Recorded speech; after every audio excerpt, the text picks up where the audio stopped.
most important part is changing your mindset, your thought processes, getting you to where you make good decisions again.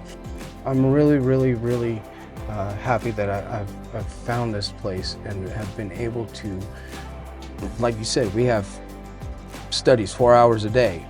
I'm working now, so it's every other day. But the knowledge that I've got here is, I wouldn't change it for the world, because before I had this hatred for God. Now I've been able to learn how to forgive him and be able to say, hey, all these things that I've done were my actions. If I just look to God, look to Jesus, look to the Holy Spirit, things will just come out so much better.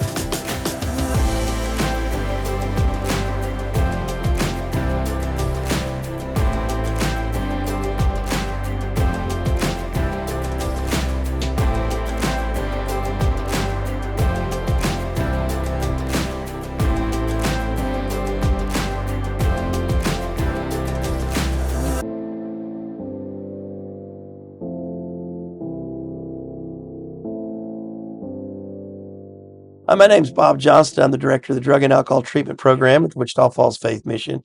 And I'm here today with Andrew Dooley. He's one of the guys in our program, and we're going to interview him and introduce him to you today. Good afternoon, Andrew. How are you today? I'm blessed. How about you? Fantastic. Okay, so I'm going to start with the same question I ask everybody that comes in this room is, how did you end up here? What brought you here? Well, growing up, both my parents, I grew up in a loving home. At the age of 6, my parents divorced.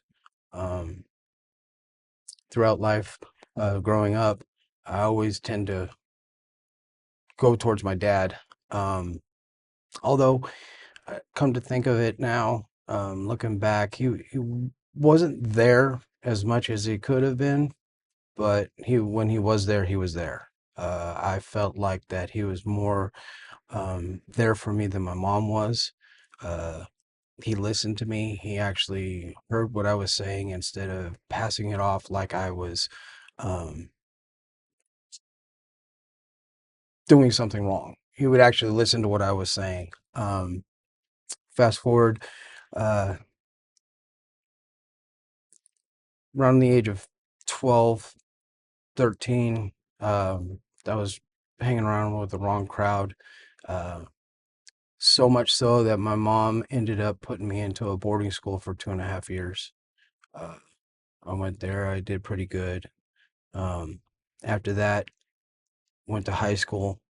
About midway through high school, uh, December 12th, 1994, my father passed away.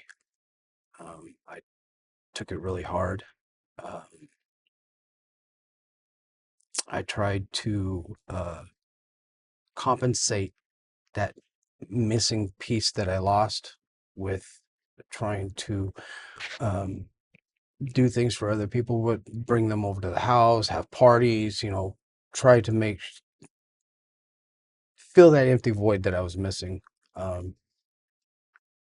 Ended up dropping out of high school sophomore year. Um, got into drugs at about 16. Um, Started using the thing was called crank back then. Um, but I didn't do it all the time. I did it off and on. It wasn't until I turned about maybe 19, after I went to Job Corps and got my GED, that I really started using heavily, um, off and on throughout the years. Um, Tried to go into rehab a couple of times, and the only reason why I went into rehab was because I was homeless. Um, when I went into rehab, I was talking to my friends, and they said, "Oh, you don't need rehab," so I would leave.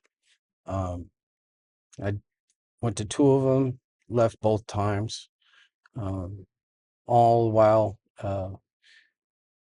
trying to fill that void that was that there was always talk about that missing void that's always inside somebody, and I was always trying to fill it with something. Um, Later on down the road, I thought I could fill it by meeting a female, getting married. She had a son that I took in as my own, and for the next uh, 10 years, that's all I did. I was the husband, I was the father, I was working, I was doing everything I was supposed to be doing. I wasn't using drugs, but I was drinking heavily. Um, Later on, about 2017 is when my ex-wife asked me to leave the house. Um, Unbeknownst to me, she was cheating on me at the time. I didn't find out till later, and that's when I decided to go file for divorce. Um, all the while, I'm heavily into drug use. Um, get a job as a truck driver. Um, try to make the marriage work. We were talking about moving to Texas, and we came here, try to work on the marriage. Um, Things didn't work out. I ended up leaving, and she ended up moving away. Um, in that time, I decided to make stupid decisions by started using drugs intravenously, and it took me down a path that I never expected to go down. I finally got arrested here in Texas, got my first felony. Um,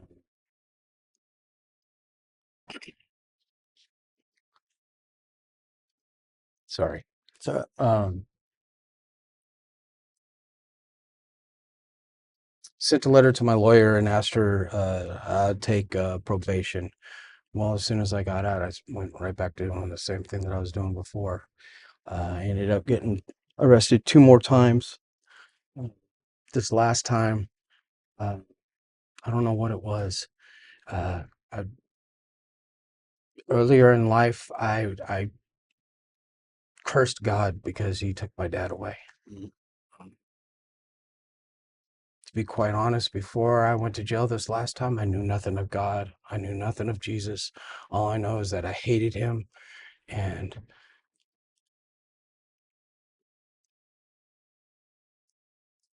it's all right, brother.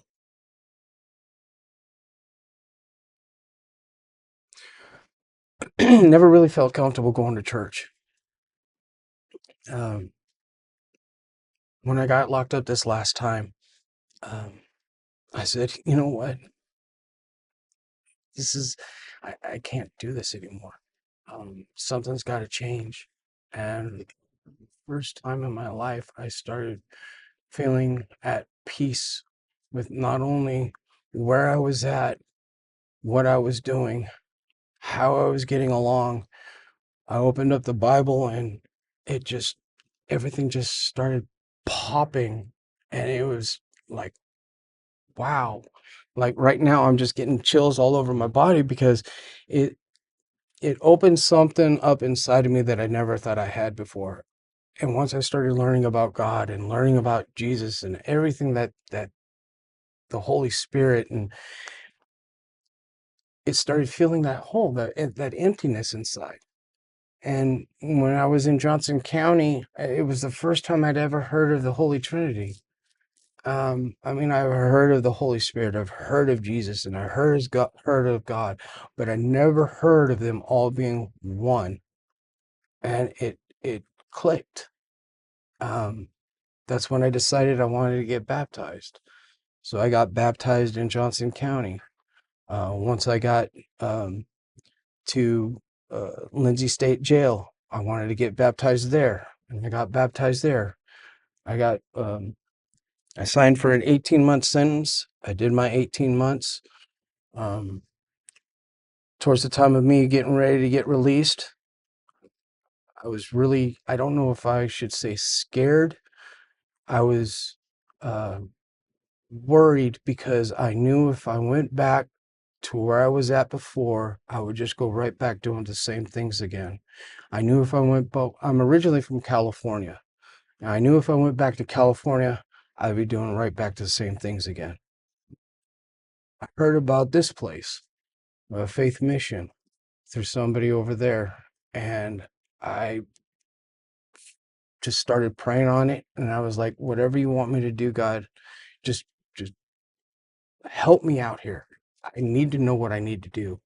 And immediately since I made that prayer the following day, everything just started lining up to where I was to come here. I got the letter in the mail. I sent out the paper that I was supposed to send you guys.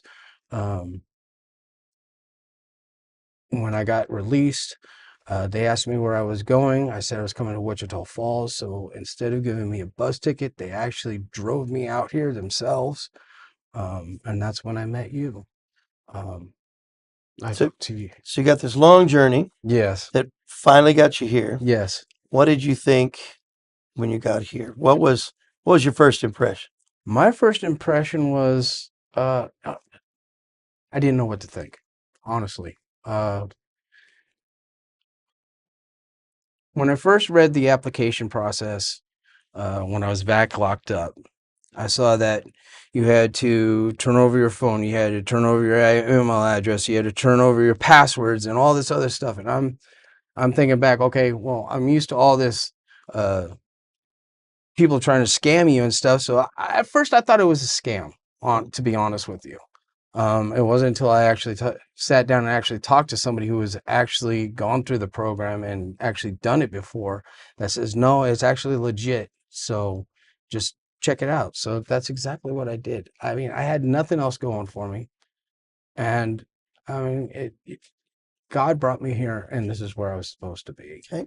So the program, 99% of what we do. Now, it is a work study program. And by the end of the time you're here, you're going to have a house, a job, and a car. Your family will be back with you. Once more tickets have disappeared, you have your eyeglasses. Everything you need is going to be restored physically. Correct. But that's not the important part of this program. No, it's not. Now, it is important, but it's not the most important part. The most important part is changing your mindset, your thought processes, getting you to where you make good decisions again. And we do that through 4 hours a day of Bible study, parenting classes, anger management classes, all the different things we do. So, how did that impact you, and what did you think of that? I think I've always been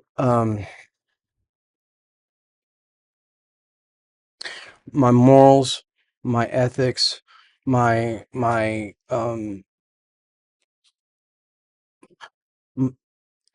I always try to treat people the way I want to be treated.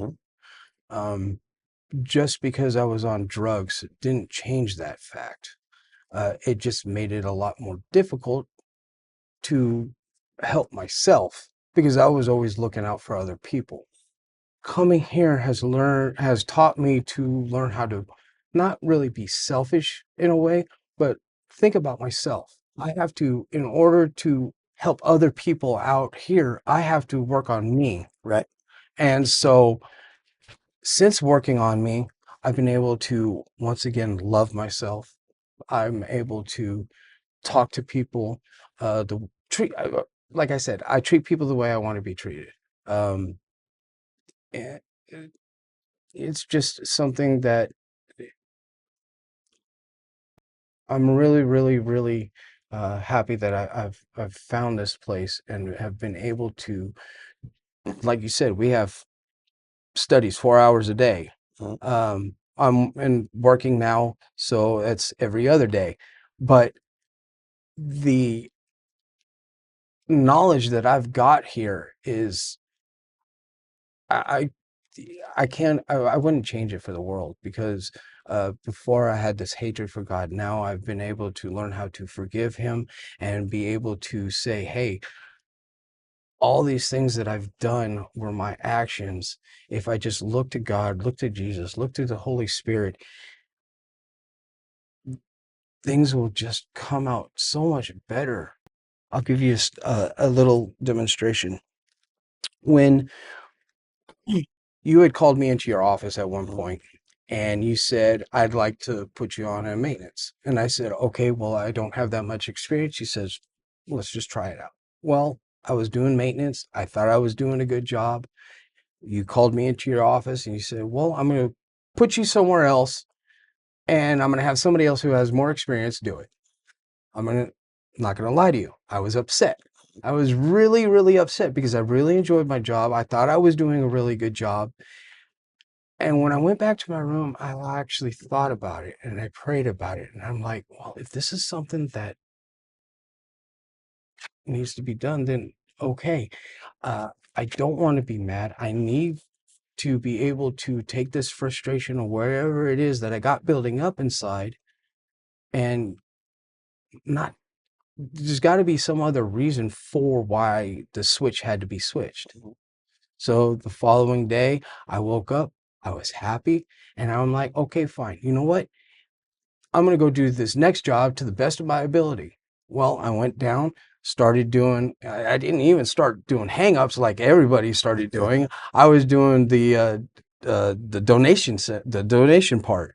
Well, the next time I went to work, they had me going on the truck, and I've been doing that ever since. So it just seems like once something I feel is going wrong, it's not really actually going wrong. It's God moving these certain steps in order for me to better myself and That's right. put me in a position to succeed instead of always looking at it like, oh man, this sucks.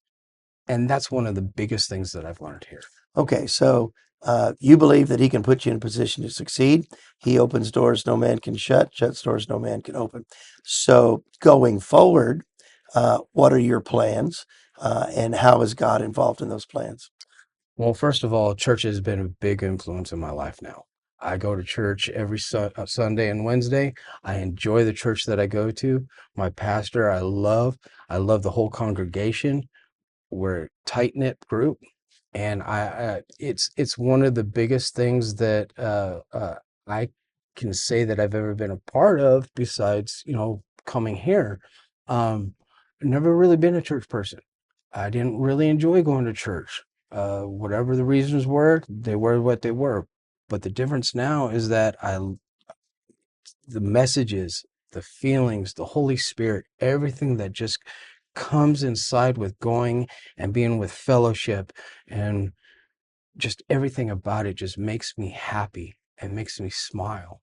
Um, the things going on, what I plan on doing when I get out of here, work. Because going to church opens up other doors for me. I already have people talk to me about working. So that's something that's going on for me. Like you said, you guys help us with, job, car, all this other good stuff. Next step is getting my license. I just got done doing the online thing for getting my license back. So it's not like I have nothing holding over it. It's just it expired. So now I got to get a new one from this state. Getting a job, getting a license, a car, getting a place, all that stuff leads me into being self-sufficient. Okay. So with all that being said, anything else you'd like to say about the program? The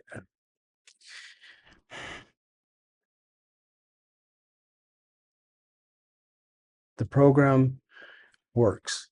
It opens up things for you that you never thought possible. It's not just about the glasses, the teeth, the car, the jobs. It's not about any of that. It helps you learn who you are and help you become the person that you're supposed to be. And like I said, you, Bob Johnston, Jeff, David, Steve, all you guys. I always, when I first started coming here, I said, God saved my life. Bob's helping me maintain it. So, I couldn't thank you guys enough for what you have done for me, what you've helped me learn about myself, about what you've helped me learn about everything. And it's been a truly blessing being here. Thank you, Andrew. Thank you for coming by today. We appreciate you. I appreciate you. Thank you, Bob.